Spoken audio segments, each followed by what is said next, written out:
Yo, people always think the truth will save you. Grant Holloway's voice stayed calm, almost gentle, and somehow that made it colder. The whole room went silent. On the table between him and Ethan Walker sat 6 boxes pulled from beneath Black Pine Ridge, old maps, water reports, letters nobody had believed. Ranger stood beside Ethan, gray muzzle lifted, still as a guard dog carved from shadow. Grant tapped the top box. Old paper doesn't scare us. Ethan placed Samuel's brass key beside it. It should, he said, because this time, the people you ignored came with proof. Then the chapel doors opened. Ethan Walker had survived 2 deployments, 3 roadside blasts, and the long, colorless years that came after returning home, but nothing in his life had prepared him. For the afternoon he inherited 500 acres of dead Montana land, an old brass key, and a German shepherd who seemed to know more about the whole thing than he did. The letter arrived on a Tuesday, folded inside a cream-colored envelope with his full name typed across the front in a font so formal it felt almost like an accusation.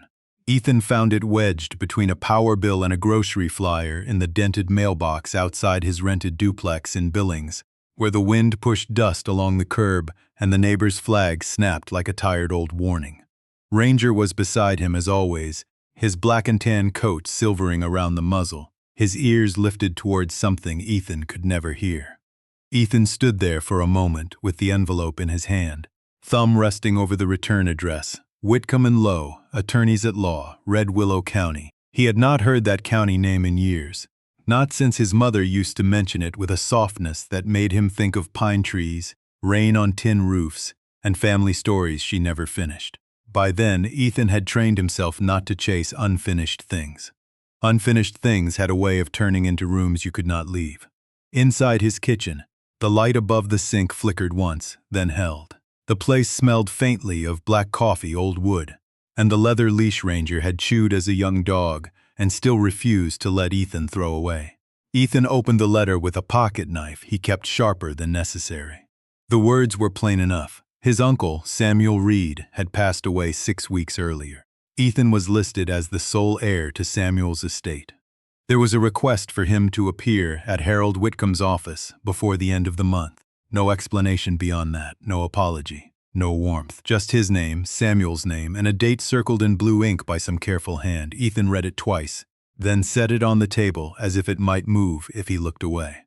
Samuel Reed was less a man in Ethan's memory than a shape at the edge of it. His mother's younger brother, a recluse, a surveyor, maybe, or an engineer. Someone who had chosen the mountains over people and silence over every holiday invitation ever sent his way. Ethan remembered one photograph from childhood. Samuel standing in a field beside Ethan's mother, tall and narrow, one hand resting on a fence post. His eyes turned away from the camera as if he had already seen something coming. Ethan had not spoken to him in nearly 20 years. Still, the next morning he put on his cleanest jacket, loaded Ranger into his old Ford, and drove 3 hours north through a country that looked carved from weather and memory. Red Willow was the kind of town that had one main street, 2 gas pumps, and enough empty storefronts to make every window feel like a closed eye. Harold Whitcomb's office sat above a hardware store, its wooden staircase polished smooth by generations of boots.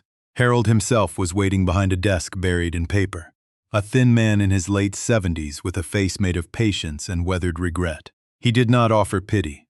Ethan liked him for that immediately. Ranger settled at Ethan's feet, but his body stayed alert, his gaze fixed on the desk. "Mr. Walker," Harold said, sliding a thick folder forward, "your uncle left you Black Pine Ridge." Ethan waited, expecting a house, maybe a small lot, something ordinary enough to refuse. Harold adjusted his glasses. 500 acres, mostly timber, rock, and old grazing land. "There's a cabin, though I wouldn't call it livable." Ethan almost laughed, but the sound never made it past his throat. Land was not a gift to a man who could barely keep up with rent. Land was taxes, repairs, fences, problems with roots. Harold seemed to read his face. "There's also an outstanding tax debt, $80,000. The number landed quietly, which somehow made it worse. Ethan looked down at Ranger. The dog had risen to his feet. "North Star Meridian Group has made an offer," Harold continued, $100,000. "It would clear the debt and leave you with something to start over." Start over. People said those words as if life were a porch you could sweep clean. Ethan had started over after the army. He had started over after the nightmares stopped waking him every hour and began waiting for him in daylight instead. He had started over after friends stopped calling because they did not know what to say. And he did not know how to answer. $20,000 was not much, but it was a door, a small one, a real one. Harold opened a drawer and placed 3 things on the desk: a tarnished brass key, a folded map, and a sealed note addressed in a hard, slanted hand. Ethan did not touch them. Ranger stepped forward and laid one paw gently on Ethan's boot, not begging, not warning, holding him there. Ethan picked up the note. There were only 7 words inside. Don't sell before Ranger sees the ridge. For the first time that morning, Harold Whitcomb looked away. Ethan felt the room narrow around him, the old floorboards quiet beneath his boots, the mountain wind pressing against the window glass.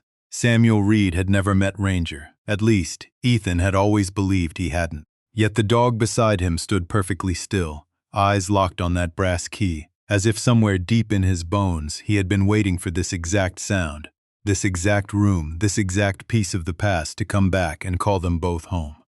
Harold Whitcomb let the silence sit there for a while, the way older men sometimes do when they know a truth needs room before it can be carried.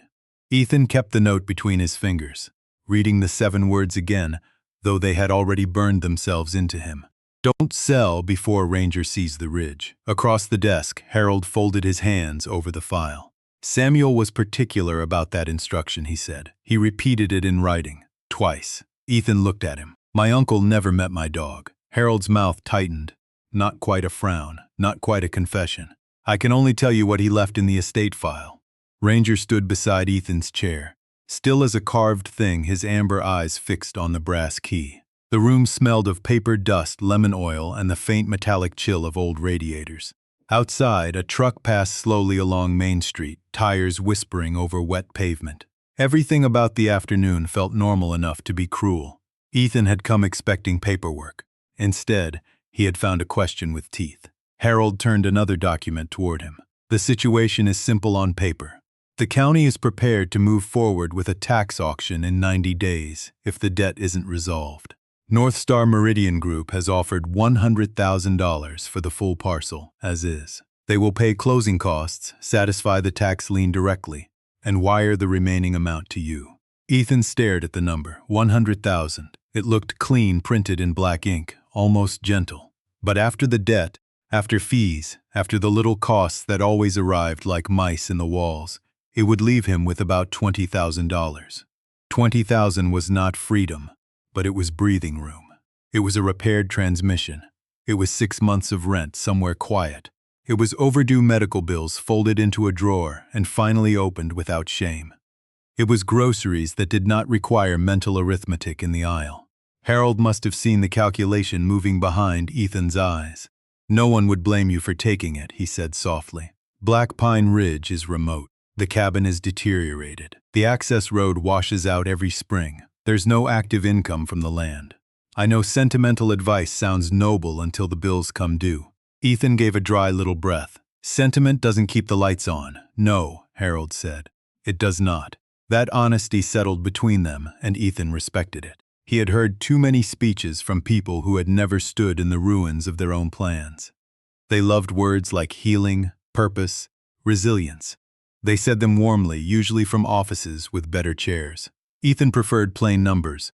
Numbers did not pretend. Numbers told you what was left. He reached for the purchase agreement. Before his fingertips touched the paper, Ranger moved. Not fast, not dramatic. He simply stepped forward and placed his body between Ethan and the desk, his shoulder brushing Ethan's knee, one paw resting lightly on Ethan's boot.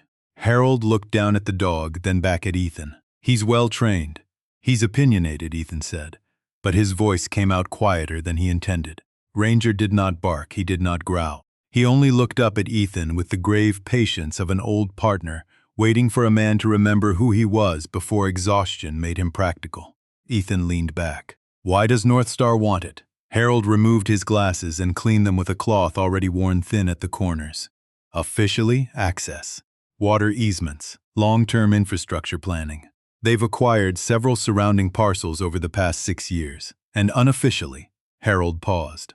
Unofficially, companies don't chase worthless land for 6 years, unless it isn't worthless. The words entered the room gently, but they changed the temperature. Ethan looked again at the map, folded tight as a secret. Black Pine Ridge, a name he had heard maybe 3 times in his life, always from his mother, always followed by a silence she pretended was nothing. He remembered her at the kitchen sink years ago, hands still in the dishwater, staring out the window after a phone call she would not explain. He remembered his father lowering his voice whenever Samuel's name came up. Families did that. Ethan had learned. They buried things without shovels. Harold slid the brass key closer. Samuel asked that you visit before making your decision. 1 visit. After that, if you choose to sell, I'll prepare the paperwork. Ethan looked at Ranger, whose ears had softened now, but whose eyes had not moved from the key. The sensible thing was clear. Drive to the ridge, look at the decaying cabin, confirm there was nothing there but weather and debt, then sell it before the auction clock ate him alive. Clean break, clean money, clean exit. It sounded almost beautiful. It sounded almost like surrender dressed as wisdom. Ethan picked up the key. It was colder than he expected, heavy for its size, the brass darkened by years of being held and hidden and waiting. Ranger exhaled through his nose, a low, steady sound. Harold watched them both with an expression Ethan could not read. "When do you want to go?" the lawyer asked. Ethan closed his fingers around the key until its teeth pressed into his palm. "Tomorrow morning," he said, "before I change my mind." And beneath the desk, Ranger's tail gave one slow thump against the old wooden floor, not joyful exactly, but certain, as if the first door had finally opened. By morning, Montana had wrapped itself in a pale, uneasy fog, the kind that did not fall from the sky so much as rise from the earth, as if the ground were breathing out secrets it had held too long. Ethan drove north with Ranger in the back seat, the brass key in the cup holder, and the folded map resting on the passenger seat like an accusation. The old Ford complained at every incline, its heater coughing warm air against the windshield, while the road narrowed from highway to county blacktop, then to gravel, then finally to a rutted dirt track that looked as if it had been arguing with weather for decades and losing. Ranger had been quiet since they left Billings, not sleeping, not restless, just watching. His amber eyes followed the tree line, the fence posts, the empty fields silvered with frost, and now and then his nose lifted toward the cracked window, as if some old scent had found its way back to him. Ethan tried not to read meaning into it. A man could make a ghost out of anything if he was lonely enough. Still, the note would not leave him alone. "Don't sell before Ranger sees the ridge." Black Pine Ridge announced itself without a sign. The road simply ended at a sagging wire gate looped shut with chain, beyond which the land rolled upward into timber and stone. 500 acres, Harold had said. Ethan looked at it and saw maintenance, liability, taxes, fallen limbs, bad drainage, and a cabin that probably leaned harder than most men after last call. The place did not feel inherited.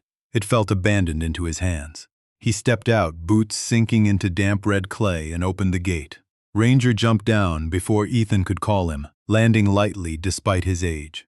The dog stood still at the entrance, ears forward, chest rising slow, as if he were asking permission from something Ethan could not see. "Well," Ethan muttered, "there it is, your grand tour." Ranger did not look at him. He walked ahead. The cabin stood a quarter-mile in, tucked beneath a stand of black pines that gave the ridge its name.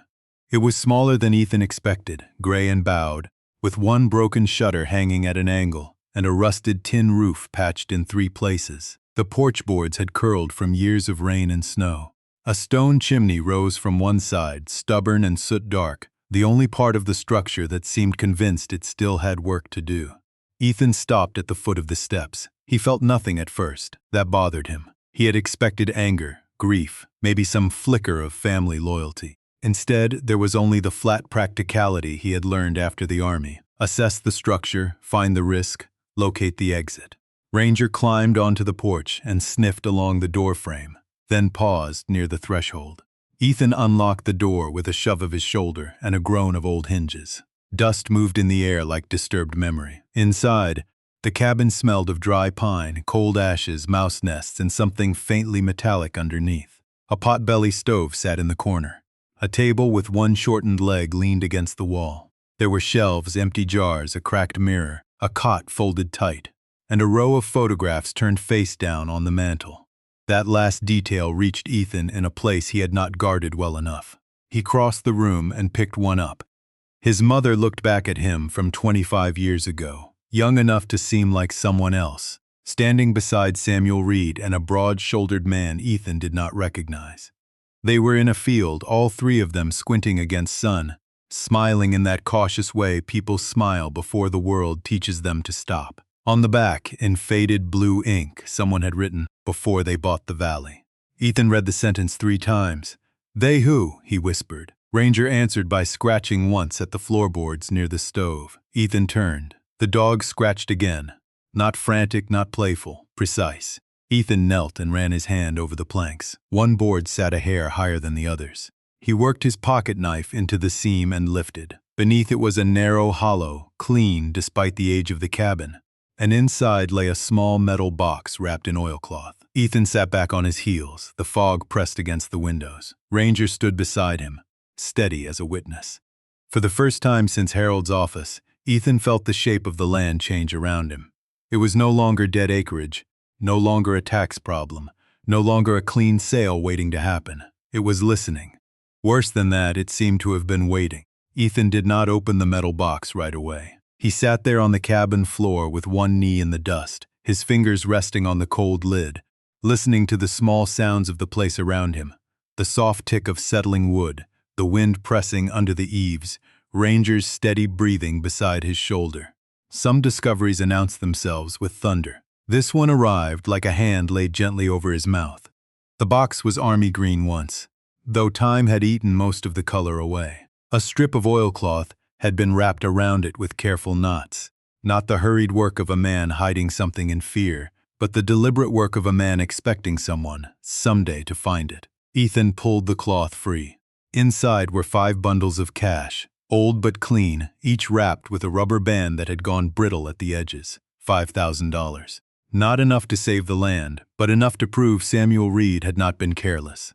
Beneath the money lay a small brass compass, a leather notebook, and a hand-drawn map of Black Pine Ridge, folded so many times the creases had turned white. At the bottom of the box sat a single index card. Ethan picked it up first. Samuel's handwriting leaned hard to the right, as if every word were pushing against a strong wind. The cabin was only ever the decoy. Ethan felt the sentence move through him slowly. He looked around the room again. The broken table, the cold stove, the empty jars. The photographs turned face down like people refusing to testify. A decoy. Not a home, not the inheritance, a marker. Ranger lowered his nose to the map as Ethan unfolded it across the floor. The drawing was not beautiful, but it was exact. Tree lines, rock shelves, drainage cuts, an old logging trail, the cabin, the ridge above it. In the upper corner, near a cluster of black pines, Samuel had drawn a small square and marked it with an X. Beside it were 3 words, the real house. Ethan gave a short, humorless laugh. Of course, he said, because one falling down cabin wasn't enough. Ranger was already at the door. He stood with his body angled toward the north slope, tail still, ears forward, waiting. Ethan slipped the money and notebook into his jacket, folded the map, and followed. Outside, the fog had thinned into a pale gray wash, revealing the land in pieces. Rocks pushed through the grass like old knuckles. The pines stood crowded and dark, their branches murmuring under the wind. Ethan kept one eye on the map and one on Ranger, though the dog seemed to need neither paper nor permission. He moved with quiet certainty, pausing every 30 yards to look back, just as he used to do on long recovery walks, when Ethan's lungs were still tight with smoke and memory. They climbed beyond the cabin, over ground that grew steeper and cleaner, past a dry creek bed filled with yellow leaves, past a barbed wire fence swallowed by brush, past a lightning-struck pine split open from crown to root. Ethan's breath came harder. His left knee ached. He almost turned back twice, not because the walk was too difficult, but because some part of him understood that once he found whatever Samuel had hidden, selling the land would no longer feel simple. At the top of the slope, Ranger stopped beside a flat boulder covered in moss. He sniffed once, then began pawing at the leaves gathered near its base. Ethan crouched and brushed them away. At first he saw only dirt, then his fingers struck metal. A recessed handle, black with age, set into a rectangular steel hatch almost perfectly hidden beneath the forest floor. Ethan sat back, the map trembling slightly in his hand. The brass key in his pocket suddenly felt heavier than the debt, heavier than the offer. heavier than all the years he had spent trying not to belong to anything. Ranger looked at him, calm and certain. Ethan slid the key into the lock. It turned with a deep, reluctant click that sounded less like opening a door than waking something that had been asleep for a very long time. The hatch opened slowly, not with the scream of rust Ethan expected, but with a low, sealed sigh, as if the earth had been holding its breath and had finally decided to let him in. Cold air rose from below, clean and dry, carrying the faint smell of concrete dust, machine oil, and old paper. Ethan shone his flashlight down a narrow set of steel stairs, disappearing into darkness. Ranger stepped forward before him, then stopped, looking back only once. It was not fear in the dog's eyes. It was recognition. That unsettled Ethan more than fear would have. "You've been here," he whispered, though the words made no sense. Ranger descended first, slow and careful, his nails clicking against each step. Ethan followed with one hand on the rail and the other holding the flashlight, feeling the temperature drop as the forest vanished above him. At the bottom, the beam of light swept across a room larger than any cellar had a right to be. Not luxurious, not dramatic, practical, built to last. Concrete walls, steel shelves, a workbench, a cot folded against one wall, a small generator covered with canvas, water jugs labeled by date, filing cabinets, radio equipment, maps pinned beneath yellowing plastic, rows of glass sample bottles arranged with the precision of a man who had trusted evidence more than memory. Ethan stood still, the silence around him thick enough to touch. This was not a hiding place for money. It was not a storm shelter. It was an archive, a witness room, a place built by someone who believed the world above could forget, lie, or look away, but paper, water, and time would not. Ranger walked straight to a metal desk at the far end of the bunker and sat down beside it. On the desk lay a cassette recorder, a sealed envelope, and a manila folder with Ethan's full name written across the front. Beneath it, in smaller letters, Samuel had added, "And for the dog who still remembers." Ethan's throat tightened before he understood why. He picked up the envelope first. Inside was a photograph, faded at the edges but carefully preserved. His mother stood beside Samuel and a man Ethan recognized only after a long second from an old framed picture in his own hallway. Miles Harper, the quiet handler who had trained Ranger before the dog came to Ethan through a veterans support program 7 years earlier. In the photo, Ranger was younger, darker around the face, standing proudly beside Miles near the same ridge. Ethan sat down hard on the metal chair. The room seemed to tilt, not physically, but in the way truth can tilt a life when it enters too late. He pressed play on the recorder. For a moment there was only static. Then Samuel Reed's voice filled the bunker, dry, tired, and painfully human. "Ethan, if you're hearing this, I didn't find the courage to tell you while I was alive. That is my failure. But if you are here, it means one thing went right. You didn't sell before Ranger brought you home." Ethan looked at the dog.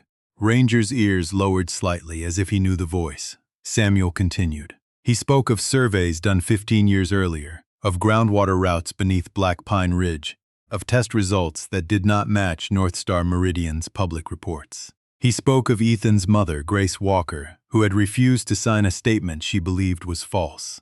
He spoke of landowners pressured with friendly smiles, contracts full of language no ordinary person had time or training to untangle, and meetings where men in polished shoes called people uncooperative when what they meant was poor, tired, and easy to dismiss.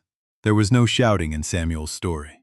No dramatic threats. That almost made it worse. The cruelty had been dressed in procedure. The harm had worn a tie. Ethan listened with both hands clasped between his knees.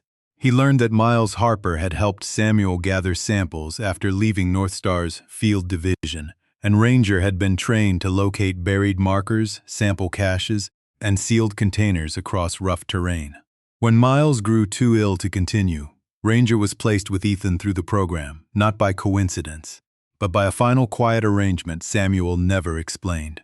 "Your family was not perfect," Samuel's voice said near the end. "Neither was I. Pride kept us apart longer than truth should have allowed. But your mother believed people deserved respect even when they had no money, no title, and no lawyer in the room, especially then." Ethan closed his eyes. For years he had thought of respect as discipline, silence, endurance. You stood straight. You carried your own weight. You did not ask the world to soften. But here underground, Surrounded by bottles of water and letters from people whose names he had never heard, respect began to mean something else. It meant listening before deciding someone was exaggerating. It meant reading the fine print for a person whose hands shook too badly to hold the page steady. It meant not turning a valley into numbers just because the people living there could not afford better words. The tape clicked off. Ranger rested his head on Ethan's knee, warm and solid and impossibly patient. Ethan placed one hand on the dog's graying muzzle. Above them, Black Pine Ridge sat quiet beneath the wind. Below it, the past was still breathing. Ethan did not move for a long time after the tape ended. The bunker held its silence around him, patient and airless, while the little red light on the recorder faded back into darkness. He had come to Black Pine Ridge expecting rot, debt, maybe a few sad relics of a lonely old man's life. Instead, Samuel Reed had handed him a room full of other people's pain, wrapped in folders, sealed in jars, dated, labeled, and waiting beneath 500 acres of wind-struck land. Ethan stood so abruptly the metal chair scraped against the concrete floor, the sound sharp enough to make Ranger lift his head. "No," Ethan said, though no one had asked him anything. His voice sounded wrong down there, smaller than he wanted it to be. "No, I'm not doing this." Ranger watched him from beside the desk, ears relaxed, eyes steady. That almost irritated Ethan more than if the dog had barked. "You hear me?" Ethan said, pointing toward the files as if Ranger were the one who had arranged them. "I didn't come up here to become Samuel's last stand. I didn't come home from one life just to inherit another man's war made of paperwork." The word war left his mouth before he could stop it, and he hated it immediately. This was not that. No smoke, no sirens, no orders shouted into bad radios. Just maps, signatures, water samples, canceled checks, meeting notes, and letters written by people who had believed someone would care if they explained themselves clearly enough. Somehow, that made the weight of it worse. Ethan paced the narrow aisle between the shelves, flashlight beam jumping across names he did not know. Calder, Morrow, Hensley, Pike, dozens of families, ranchers, mechanics, retired teachers, widowers, people who had written to Samuel in careful, humble language, apologizing for taking up his time even as they described wells turning bitter, land appraisals collapsing, contracts they had signed because a polite man in a suit told them it was standard. Ethan pulled one letter from a folder and read 3 lines before he had to set it down. Not because it was dramatic, but because it was not. The woman who wrote it had not begged. She had simply asked whether a person could be made to feel foolish so often that she finally became foolish in everyone else's eyes. Ethan pressed the heels of his hands against the workbench. For years he had believed silence was dignity. You endured, you paid your bills. You did not make your private damage into someone else's weather. That belief had carried him through bad nights and empty mornings. But down here, under Samuel's Ridge, it began to look less like strength and more like a locked door. These people had been quiet too. They had trusted process, trusted signatures, trusted that being respectful would earn respect in return. And while they waited to be heard, North Star Meridian had measured their lives in easements, parcels, liabilities, and projections. Ranger rose and moved toward a low filing cabinet. Samuel had marked L'immunity statements. His nose touched the handle. Ethan laughed once, bitterly. "Of course you know where to go." He opened the drawer. Inside were not legal briefs, but handwritten accounts, photographs of kitchen sinks and pasture gates, copies of land notices with notes scribbled in the margins. At the front was an envelope addressed to Grace Walker, Ethan's mother. He opened it with hands that had steadied under far worse pressure and still trembled now. Inside was a letter Samuel had never mailed. "Grace, it began, you were right about one thing. Evidence matters, but people matter first. I kept thinking if I built a strong enough case, I could make them listen. You kept telling me listening was where the case should have started." Ethan read the sentence again, slower. His mother's voice came back to him then, not as memory usually did, broken and distant, but close enough to hurt. She used to lower herself into a chair across from strangers at church suppers, mechanic shops, waiting rooms, anywhere, and make them feel as if their ordinary troubles had weight. Ethan had mistaken that softness for innocence when he was young. Now he wondered if it had been courage of the rarest kind, the willingness to see people fully in a world always trying to reduce them. He looked at Ranger. The dog had sat again, not pushing, not pleading, simply present. a keeper of the trail. Ethan thought of North Star's offer, clean and easy. One signature and this room would remain underground. One wire transfer and all these careful names would stay exactly where power preferred them. Filed away, doubted, and forgotten. He could leave. He wanted to leave. That was the truth of it. But another truth had risen beside it, quieter and harder. If he sold Black Pine Ridge now, he would not just be selling land. He would be selling the last place where these people had been believed. Ethan folded Samuel's unmailed letter and placed it inside his jacket. His anger had not vanished. His fear had not either. But something underneath both of them shifted, deep and stubborn as bedrock. He rested a hand on Ranger's head. "I don't know how to carry this," he said. Ranger leaned into his palm, warm, real, breathing. Ethan looked around the bunker one more time, no longer seeing a dead man's obsession, but a table where the silenced had been given names. But I guess we start by not walking away. By the time Ethan climbed back out of the bunker, afternoon had drained the color from Black Pine Ridge. The fog was gone, but the air had turned colder, and the trees stood in long gray rows as if they had heard everything and chosen not to speak. Ranger came up behind him slowly, nose dusted with soil, his body tired but steady. Ethan closed the steel hatch, covered it again with leaves, and stood there with Samuel's letter inside his jacket and the brass key pressing against his palm.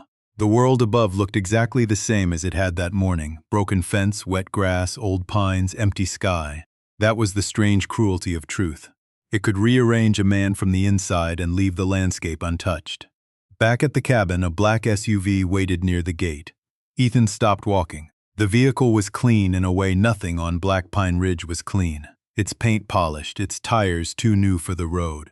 A man in a charcoal overcoat stood beside it, hands folded loosely in front of him, looking not impatient but prepared. He was in his early 50s.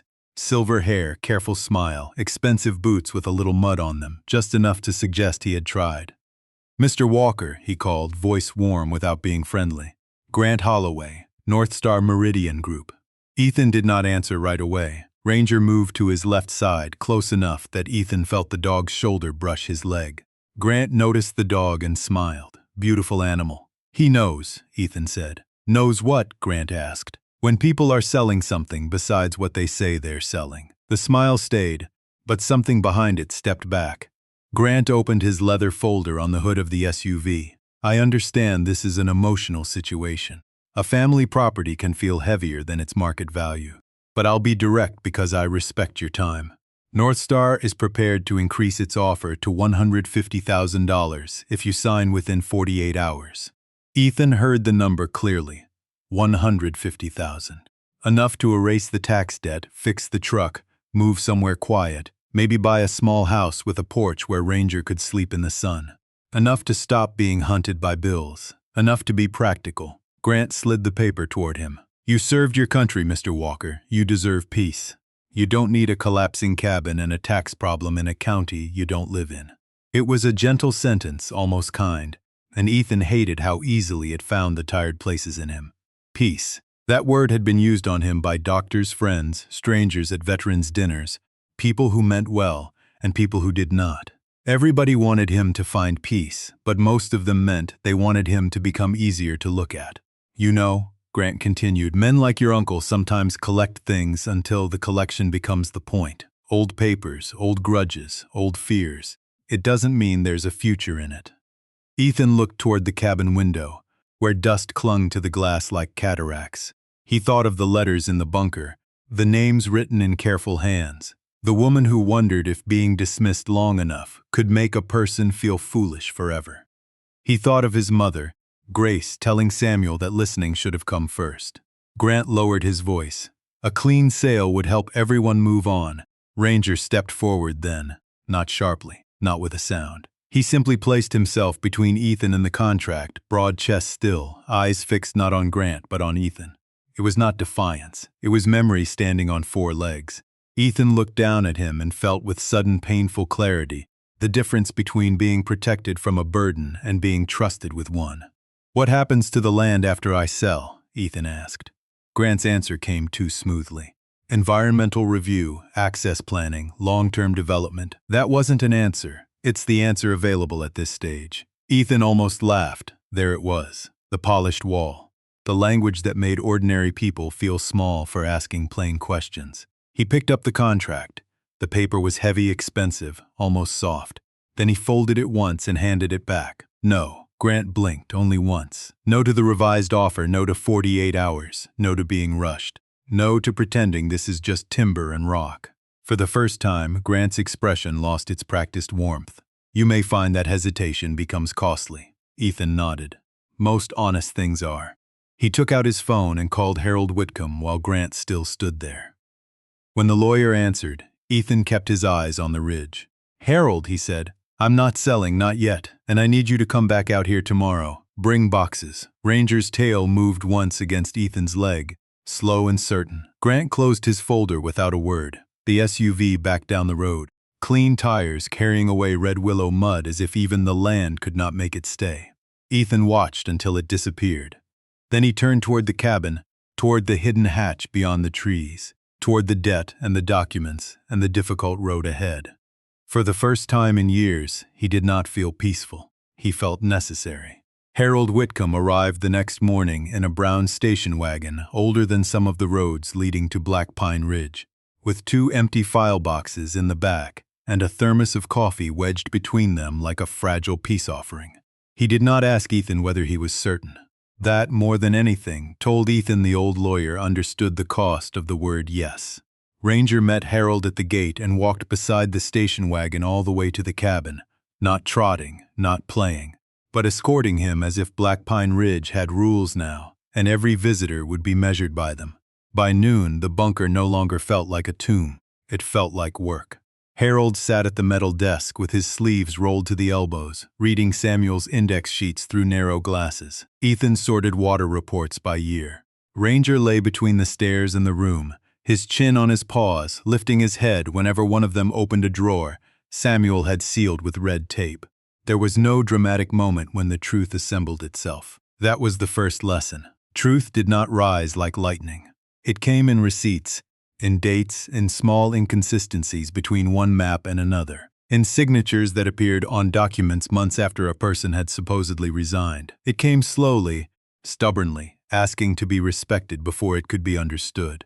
Harold found the first clean thread just after 2. Access easement, 2019, he murmured. Different parcel number, same water route. Ethan looked up. Meaning? Meaning North Star has known these underground routes connect for years. He tapped the page with one finger. They told the county the ridge was irrelevant to the lower valley. Samuel's data says otherwise. By evening, Harold had called someone named Marion Brooks, a reporter from Helena who had once won an award for uncovering forged mining permits and had apparently become allergic to being impressed by powerful men. She arrived 2 days later in a blue Subaru splattered with mud, wearing a canvas jacket, boots that had seen real weather, and an expression that softened only when Ranger leaned against her knee. "You're the famous dog," she said. Ranger accepted this as fact. Marion did not rush the story. Ethan appreciated that. She spent the first hour listening, the second hour asking questions, and the third hour reading without speaking at all. She took photographs of labels, copied file names, and made Ethan repeat every conversation with Grant Holloway word for word. "If we do this," she said finally, "we do it clean. No guessing, no heroic speeches in place of evidence. Companies survive outrage. They have departments for outrage. What they don't survive is a document they forgot to bury." So the days became smaller than Ethan expected and harder than he wanted. He drove with Harold to county records. He sat beside Marion at kitchen tables, where people brought out folders they had kept for years, because throwing them away had felt like admitting they were crazy. He listened to Ruth Calder, 68, pour coffee into 3 chipped mugs and explain how a polite land agent had convinced her that selling a narrow strip along her pasture would protect her from future liability. 2 years later, her well water began tasting of metal, and the same company sent a letter suggesting the problem came from historic farm use. Ruth did not cry when she told it. She smiled, which was worse. "They never raised their voices," she said, staring at the table. That was the part nobody understood. They took everything politely. Ethan wrote those words down and then stopped because his hand had tightened so hard around the pen the plastic cracked. Ranger, lying beneath the table, lifted his head and rested it against Ruth's shin. She placed her palm between his ears without looking down. For the first time since Ethan had entered her house, her shoulders lowered. That became Ranger's work. He was not there to perform. He was there to make the room feel safe enough for truth. At a retired mechanic's garage, he slept beside a man who admitted he had signed away water rights because he did not want his wife to think he had failed. At a church basement, he sat quietly while 5 neighbors compared letters and realized they had each been told they were the only one complaining. At the county office, he waited under Ethan's chair as clerks pulled records they suddenly wished had stayed forgotten, and slowly, piece by piece, the Ridge began to speak through them all. Ethan learned more than he wanted about contracts, hydrology, shell companies, tax pressure, and the polite violence of language designed to exhaust ordinary people. But he also learned something Samuel's files alone could not teach. Evidence mattered, yes. It mattered deeply. But people were not evidence. They were not exhibits, not sad examples, not background color for a larger case. Each time Ethan caught himself thinking of them as statements. He remembered Ruth's kitchen table, the way she had apologized for the weak coffee, before telling him how a valley stopped trusting its own water. By the end of the week, Harold had enough to seek an emergency hold on the land transfer. Marion had enough for the bones of a story. Ethan had enough to understand why Samuel had hidden the bunker, and why Grace had wanted him to begin with listening. One night, after everyone left, Ethan sat on the cabin porch beside Ranger and watched the Ridge darken into blue shadow. He had not solved anything yet. The taxes still waited. North Star still had lawyers. The road ahead looked long enough to break a man who mistook purpose for ease. But somewhere inside him, a place that had been numb for years had begun to ache, and the ache felt almost like returning. The community meeting was held on a Thursday evening inside the old Red Willow Chapel, a white clapboard building at the edge of town where the paint had begun to peel but the bell still rang true. By 6 o'clock, every pew was filled. Ranchers came in work jackets, retirees in wool coats, clerks from the county office with folded arms and careful faces, men and women who had spent years believing their private doubts were too small to matter. North Star Meridian arrived exactly on time. Grant Holloway walked in with 2 attorneys and a woman from public relations who smiled at everyone as if a smile could polish the air clean. Ethan stood near the front with Harold on one side, Marion Brooks on the other, and Ranger sitting at his left boot. The dog had been brushed that morning, but gray still showed around his muzzle, and there was something in his stillness that made even the loudest room lower its voice. Ethan had not slept much. He had spent the night in the bunker, not hiding, not searching, just sitting among Samuel's files while the generator hummed and the past waited in cardboard boxes. At dawn, he had carried up the first 6 boxes himself. Harold carried 2, Marion carried 1 and cursed softly when the lid split. Ranger followed behind them, stopping once at the hatch as if saying goodbye to the dark. Now the boxes sat on folding tables before the chapel pulpit. Maps, water tests, notarized statements, old survey reports, photographs, letters, dates lined up like stones across a river. Grant spoke first. Of course he did. He thanked the town for its time, praised responsible development, talked about jobs, stewardship, regional growth, and the danger of letting fear outrun facts. His voice was smooth enough to make doubt feel immature. Ethan watched people shift in their seats. He knew that feeling, the old shrinking. The sense that someone with better shoes and longer words must understand your own land better than you do. Then Marion stood. She did not raise her voice. She began with dates. A 2011 groundwater survey, a 2014 internal memo, a 2016 purchase of downstream parcels through a holding company, a 2019 easement application that contradicted North Star's public statement.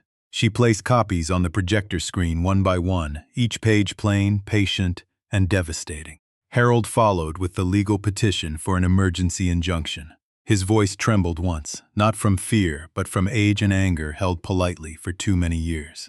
Then Ethan was called forward. For a second, his body forgot where it was. He felt the familiar tightening in his chest, the old reflex to step back, keep quiet, survive the room by becoming furniture inside it. Ranger leaned against his leg, warm, steady, present. Ethan placed Samuel's brass key on the table. The sound was small, but everyone heard it. "I came here to sell," he said.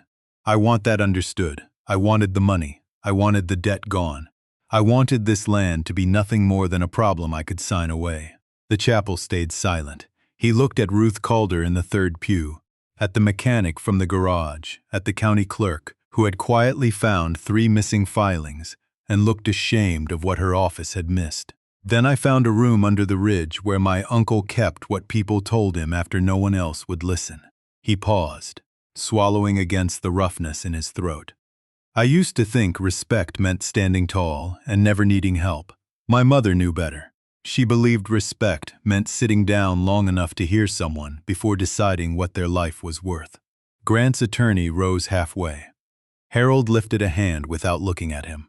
Let him finish. Ethan turned toward the North Star table. He did not feel brave. He felt tired, exposed, and strangely clean. You called this land unproductive, but it produced memory. It produced proof. It held the names of people who were told they misunderstood, overreacted, complained too much, or stood in the way of progress. That ends tonight. Marion clicked the final slide. Samuel's original map filled the wall, marked in Grace Walker's handwriting, linking Black Pine Ridge to the valley water routes below. At the bottom was one sentence Ethan had not seen until that morning. If they erase the land, they erase the people. No one moved. Then Ruth Calder stood, not dramatically, just rose, one hand on the pew in front of her, and said, "I remember signing that paper." Another person stood, then another. The room did not erupt. It steadied, that was better. Grant closed his folder. His smile had gone thin and useless outside. The chapel bell began to move in the wind, one soft note at a time, while inside the bunker's darkness finally came into the light. Spring came late to Black Pine Ridge, as if the land had forgotten how to trust warmth. Snow lingered in the shaded gullies long after Red Willow's streets had turned muddy, and the cottonwoods along the creek began showing pale green buds. Ethan noticed the first sign of change one morning, when Ranger stopped beside the old cabin steps and lowered his nose to a patch of thawed earth where tiny yellow flowers had pushed through the clay. The dog sniffed them carefully, then looked back at Ethan, as if reporting good news from a country they both thought had disappeared. The investigation did not end, like stories pretend things end. There was no single gavel strike that made every wrong thing right. North Star Meridian's land deal was halted first, then reviewed, then pulled apart in hearings and filings and quiet rooms where people in suits finally had to answer plain questions with plain words. A state environmental office reopened old water cases. A compensation fund was established for residents whose wells and land values had been affected. Some people received money. Some received apologies too late to be useful. Some received only the dignity of being believed, which was not enough. But it was not nothing.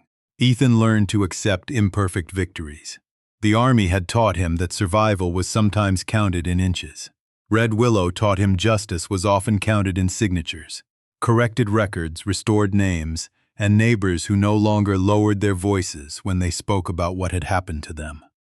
Black Pine Ridge stayed in Ethan's name, though he no longer thought of ownership the same way. At first, he had owned it the way a man owns a problem. Then he had carried it like a debt. Now slowly, he began to care for it like a promise. Harold helped him file conservation protections over the upper watershed. Marion's articles traveled farther than any of them expected, and strangers began sending letters to the Red Willow post office, not asking for miracles, but asking how to read their own contracts, how to request water records, how to speak at county meetings without feeling foolish. That was how the idea began, not with a grand plan. Just a folding table on the cabin porch, a coffee pot, 3 chairs, and Ranger asleep in the sun, while Ruth Calder asked whether other people might need help understanding paperwork before they signed away something they could not get back. By August, the old cabin had been reinforced, cleaned, rewired, and given a new roof of dark green metal that shone after rain. Ethan did not make it fancy. He kept the stone chimney, the scarred floorboards, the mantel where the photographs now stood face up. His mother's picture sat in the center, beside Samuel's compass and the brass key in a small wooden frame. Above the door, Harold mounted a hand-painted sign, Black Pine Listening House. Every Saturday, people came. Veterans who did not want therapy but could sit on a porch and drink coffee beside a dog. Ranchers with land notices they were embarrassed not to understand. Widows with folders full of bills. college students studying environmental law, county clerks, mechanics, retired teachers, men who had once confused silence with strength, women who had been told politeness required them to stop asking questions. Ethan never preached to them. He had no taste for speeches. He would pull out a chair, slide a mug across the table and say, "Start wherever it starts." Ranger became older that year. His muzzle turned almost white, and his hips stiffened on cold mornings. But he still made his rounds along the fence line with the solemn pride of a guard posted at the edge of something sacred. Sometimes Ethan watched him from the porch and wondered how many trails a dog could remember, how many human failures he could forgive without ever needing to name them. On the first anniversary of the meeting at the chapel, the town gathered at Black Pine Ridge, not for a ceremony exactly, more like a meal. Ruth brought pie. Harold brought bad coffee and good legal forms. Marion brought a framed copy of the article that had started the hearings, though Ethan hid it behind a stack of brochures when she wasn't looking. Near sunset, he walked to the ridge with Ranger. Below them, the valley opened wide and gold. No longer a secret, no longer a file, no longer a thing to be erased. Ethan rested one hand on Ranger's head. "We were never given dead land. Boy," he said quietly. "We were given a place waiting for someone to respect it again." Ranger leaned into him, warm and steady, and for the first time in longer than Ethan could measure, home did not feel like a word other people used. It felt like ground beneath his boots, breath beside his knee, and a door left open for whoever needed to be heard. If this story moved you, take a second to like, subscribe, and tell me which moments stayed with you the most. And wherever you're watching from tonight, drop your city or country in the comments. I'd love to know how far this story has traveled.